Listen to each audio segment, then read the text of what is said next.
This is Kevin 1206. This is what's called an interior upper lower. So as you can see, we'll just get right to it. There's just one bed down here. There's not two. The other bed is either up there or the sofa.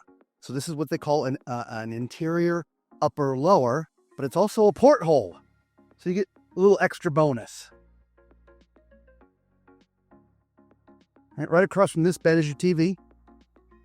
And normally I would say this is where you can separate your beds, but there's nothing to separate. As I mentioned, you have a sofa that can convert to be a bed. You do have your little coffee table that you can move around. This side, there's a little stool, mini fridge, hair dryer, lighted mirror, as you can see.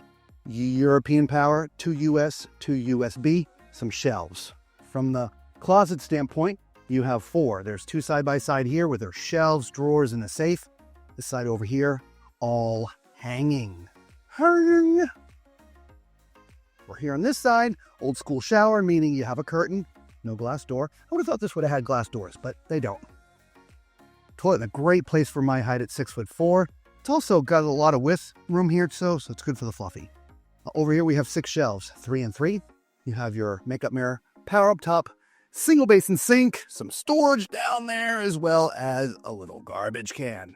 So there is your interior upper lower. Good for friends, right? Yeah. All right, let us know what you think. Ciao.